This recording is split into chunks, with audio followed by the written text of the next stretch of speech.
And before we proceed with the next page, going back to the word spindle, you know that the base word is spin. Try to piece it all together.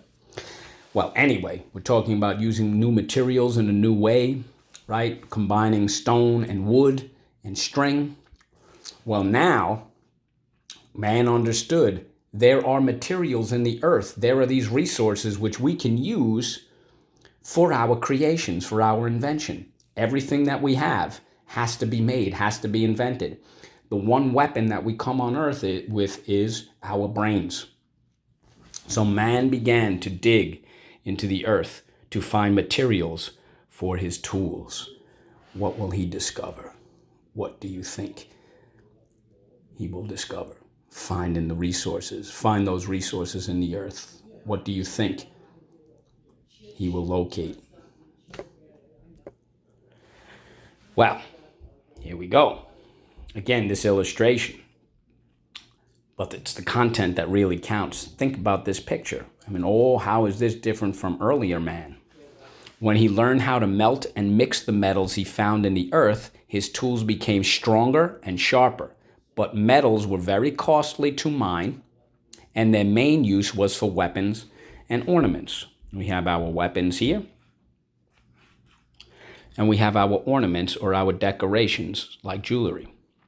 So it was a very, very valued and costly material. And resources are not cheap to begin with, but once you find an abundance of them, then they become less expensive. And think about this, learning to melt and mix. Well, what invention had to precede all of this? Yes, that's the burning question. You get it? Fire. For a long time, farmers still used stone as well as metal tools. And of course, the harnesses and the yokes for their animals in order to use them or utilize them in order to make their lives easier, meaning man.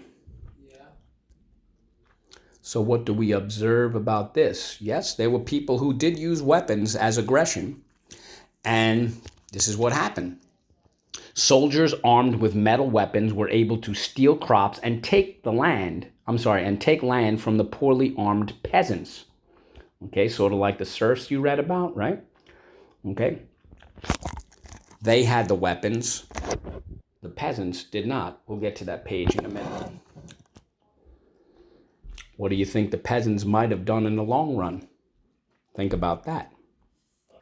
So again, let me read this. Soldiers armed with metal weapons were able to steal crops and take land from the poorly armed peasants. Peasants didn't want to bother anybody. Now, it was only when it discovered how to make cheap iron tools that everybody was able to have them. So now, the peasants could be just as armed as the soldiers. And what could they do with that? Instead of running away, they could fight. They could protect themselves. They could protect their families. They could protect their land and their livestock. I think the sheep needs a full coat. I don't know if I would get a haircut like that. As the skills of the smiths improved, all kinds of new and useful tools were made out of iron. And this age is referred to the Iron Age. Incidentally, these are called bellows that would blow the hot air into the fire. That would blow air into the fire in order to make the flame continuously have that fire to continue to burn. And you can see, look at all these materials. Iron tools, wooden handle.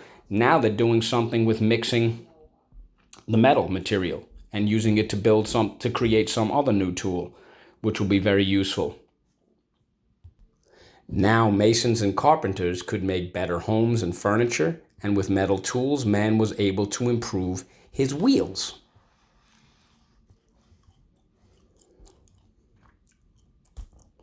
The problem with wooden wheels is that they very easily break and chip. But if you can make it out of metal, oh yes, it's sturdy, it can last a long time, it's dependable, it's less expensive in the end, you don't have to keep on replacing wheels. all sorts of improvements. So each generation can and should improve upon the previous ones. Love it.